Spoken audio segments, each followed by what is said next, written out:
Oi, irmãos, todos bem? Vimos no vídeo passado a respeito da constância, firmeza e estabilidade que Deus exibe em todos os seus propósitos, em todos os caminhos que traça para nós.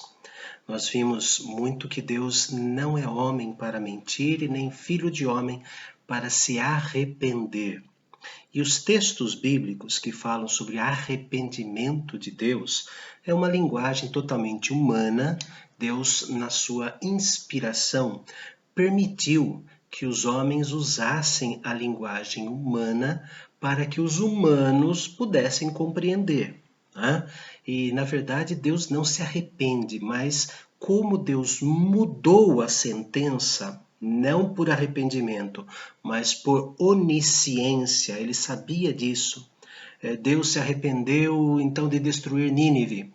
E a pergunta é, então por que tanto esforço? Se Deus não sabia que Nínive ia se converter, para que tanto esforço em buscar Jonas lá perto de Tarsis, ali onde hoje se chama Canal de Gibraltar, ali entre o Marrocos e a Espanha? Por que buscar lá preparar um peixe, não permitir que o estômago do peixe destruísse, né, dissolvesse Jonas, o peixe viajasse em 3 dias mais de 1.500 quilômetros de mar para colocar Jonas ali e Jonas viajar mais 800 quilômetros pelo deserto até chegar em Nínive. Se Deus não soubesse, se não estivesse nos planos de Deus que a pregação de Jonas fosse eficaz pela ação do Espírito Santo, se ele se arrependesse, Deus não saberia de tudo isso e não empregaria esse esforço.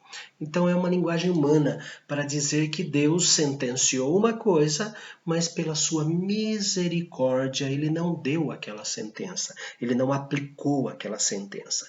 Isso mostra que Deus tem propósito santo em todas as coisas e ele é o único que continua sendo constante, firme e estável. Mas, porém, todavia, ele requer de nós, ele ordena a nós a constância, a firmeza e a estabilidade. Vejamos alguns textos que falam sobre isso. Carta de Paulo aos Filipenses. Carta de Paulo aos Filipenses, capítulo 4. Carta de Paulo aos Filipenses, capítulo 4, versículo 1. Filipenses, capítulo 4, versículo 1. Ele diz assim. Ele vem falando sobre a soberana vocação, né, que ele nos chamou. Nós não atingimos a perfeição, mas prosseguimos no processo de santificação para chegar à perfeição. Perfeição essa que só alcançaremos nos céus, mas aqui a nossa vida é continuar a viver com aquilo que já foi conquistado. Nós já fomos conquistados, a nossa coroa já foi conquistada por Cristo. Ele vem falando sobre os inimigos da cruz, aqueles que odeiam a Cristo, e temos que ser imitadores do Senhor, observando e andando segundo o modelo de Deus, Deus é um modelo para nós de constância, firmeza e estabilidade. Então agora ele começa o capítulo 4 dizendo assim, portanto, ou seja, como resultado de tudo isso, portanto, meus irmãos amados e muito saudosos, minha alegria e coroa, sim, amados, permanecei deste modo firmes no Senhor. Firmes no Senhor. Permanecei deste modo firmes no Senhor.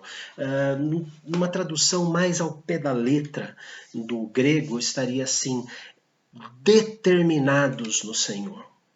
Que a nossa firmeza seja uma determinação de procurarmos a constância, a firmeza, a estabilidade da nossa fé, da nossa comunhão, da nossa confiança em Deus, do nosso estudo da palavra de Deus, enfim. Assim como Deus é constante, firme e estável, Ele nos ordena que sejamos assim. Quando ele disse, sede santos porque eu sou santo, Deus quer que nós tenhamos a aparência do Pai Celestial. Ainda na segunda carta de Paulo aos Tessalonicenses, capítulo 2, versículo 15. Segunda carta aos Tessalonicenses 2:15, ele diz assim: Assim, pois, irmãos, permanecei firmes e guardai as tradições que vos foram ensinadas, seja por palavra, seja por epístola nossa. O que Paulo chama de tradição são os escritos, né? Hoje nós temos alguma dificuldade com tradições, os homens criam tradições puramente humanas para a religião, e isso é falso. Não devemos seguir essas tradições humanas.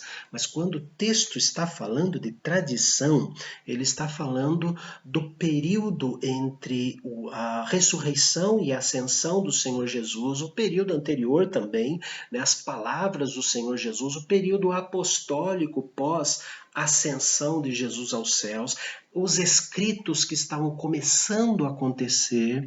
Nós estamos aqui na segunda carta aos Tessalonicenses, mais ou menos no ano 50 depois de Cristo.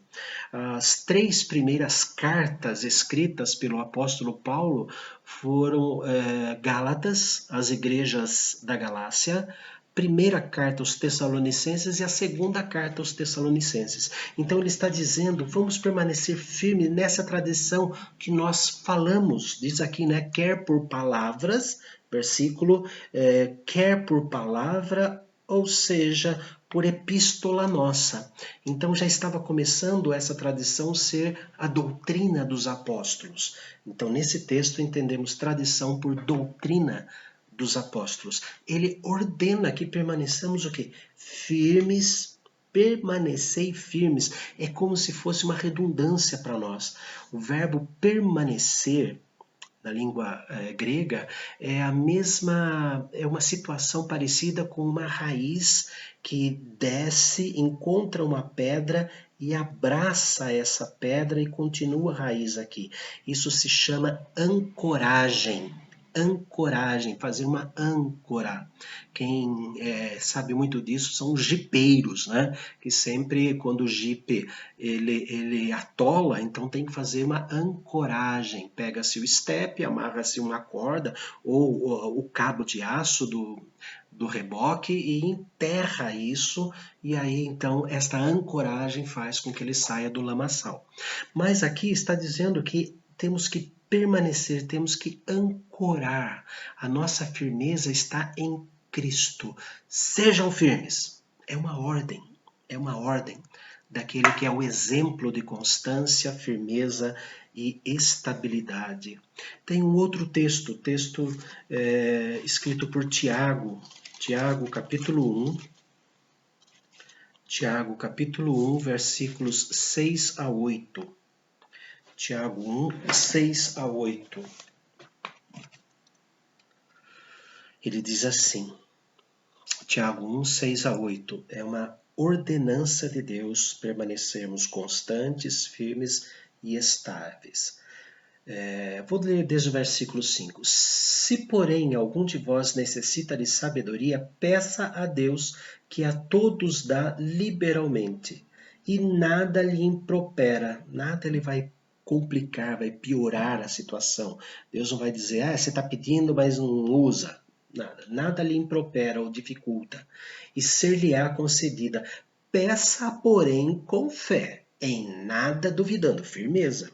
Uma ordem, peça com fé e nada duvidando, pois o que duvida é semelhante à onda do mar, impelida e agitada pelo vento.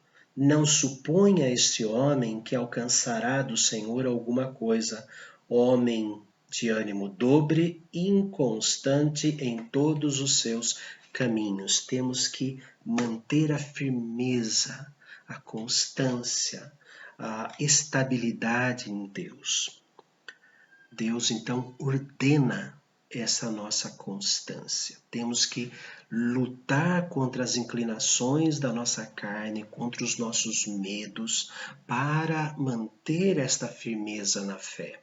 A nossa firmeza na fé não se manifesta no momento em que tudo está bem, o culto está maravilhoso, e músicas lindas, e deixamos nos carregar pelas emoções e acabamos até mesmo prometendo coisas, cantando coisas que fazem promessas. Temos que prestar bem atenção nas letras dos hinos, dos cânticos, porque existem muitas promessas ali que fazemos em culto. E todo pacto com Deus era feito durante um culto. Então, as letras dos cânticos, dos hinos, o nosso enlevo espiritual no momento de adoração e louvor, no momento da resposta à mensagem, ao sermão, isso é uma promessa, é um pacto que fazemos com Deus. O problema é quando esse pacto é cobrado, a nossa firmeza é cobrada, a nossa confiança cega em Deus é provada, é tomada à prova, ou seja, vamos ver, surgem as circunstâncias da vida, nós nos desesperamos. É isso que o apóstolo está dizendo. É isso que Tiago está escrevendo, né? O irmão do Senhor Jesus. Ele está dizendo que temos que pedir com fé, em nada duvidando, porque quem duvida é inconstante, e inconstante não busca santificação. Mas Deus requer de nós, além desta constância, firmeza e estabilidade, Ele diz um elemento muito importante, que para termos constância, firmeza e estabilidade, é necessário piedade. Livro de Jó, capítulo 11, Jó, capítulo 11, versículos 13 a 15. Jó 11, 13 a 15. Exige de nós piedade, temos que ser piedosas.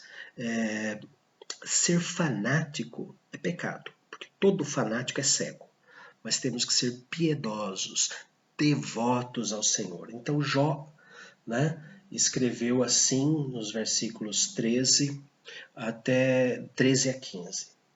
Se dispuseres o teu coração e estenderes as tuas mãos para Deus, se lançares para longe a iniquidade da tua mão, e não permitires habitar na tua tenda a injustiça, então levantarás o teu rosto sem mácula, estarás seguro e não temerás. Quem disse isso foi um amigo de Jó, Zofar. Né? Os amigos de Jó tiveram um momento interessante. Eles falavam verdades a respeito de Deus. Né? Deus é grande, maravilhoso, majestoso, mas você pecou. Você tem um pecado escondido. Você precisa disso. Deus tem uma lição para dar a você. Então, eles usaram palavras divinas, palavras importantes sobre o caráter, sobre a essência de Deus, porém, eles julgavam que Jó estava no mal. É por isso que lá no capítulo 42, quando Deus restaura a sorte de Jó, fala para os amigos de Jó assim: vocês não falaram que era direito, vocês não falaram que era reto, vocês não farão oração, mas Jó fará por vocês. Né? 42:7. Tendo o Senhor falado essas palavras a Jó, disse também a Elifaz, o temanita: a minha ira se acendeu contra ti e contra teus 2 amigos, porque não dissestes de mim o que era reto, com o meu servo Jó. Ou seja, eles usaram palavras corretas, palavras bíblicas, versículos bíblicos, né? E inspirados por Deus, mas não com a intenção certa. Isso foi condenado, isso não é piedade. Às vezes nós nos vestimos com uma máscara de piedosos.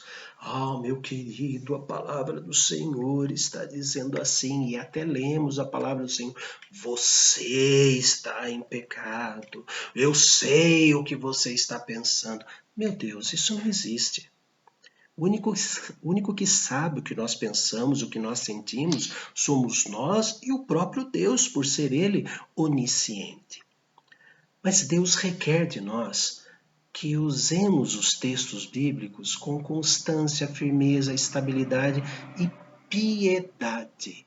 Uma pessoa piedosa é diferente de uma pessoa piegas. Já viram essa diferenciação? O piegas é aquele que pega o que é sagrado e faz de tal maneira a sua devoção que passa a ser uma coisa ridícula. As pessoas, ao invés de notarem que ali tem piedade, que ali tem uma sinceridade, ali eles vão fazer piadas. Eu conheço esse cara faz tanta coisa errada e chegando agora ele se joelha, se joga, mesmo bêbado, blá blá blá blá blá. Isso é piegas, mas Deus requer de nós piedade. Quantas pessoas piedosas nós conhecemos, convivemos com tantas pessoas assim. Eu me lembro aqui na nossa cidade de várias senhoras piedosas, humildemente piedosas, mas eram gigantes na fé. Eram pessoas constantes, firmes, estáveis. São exemplos que devemos seguir. Pai amado, engrandecemos o teu nome, porque o Senhor é constante, firme e estável, e requer de nós isso. E é necessário, coloca diante de nós que é necessário sermos piedosos, ou seja, totalmente dependentes de Ti. Uma pessoa piedosa, ó Pai bendito, é aquela que o busca sempre em oração, em adoração, em louvor, e louva por todas as circunstâncias, porque sabe que tudo coopera para os bens daqueles que o Senhor ama. Senhor, ouve os rogos de cada um de nós. Nos torne, Senhor, piedosos e nos ajude a sermos constantes, firmes e estáveis na fé, na adoração, na comunhão. Por Cristo Jesus, amado nosso. Amém. Deus abençoe ricamente a vida de cada um de vocês e que sejam todos para a glória dele.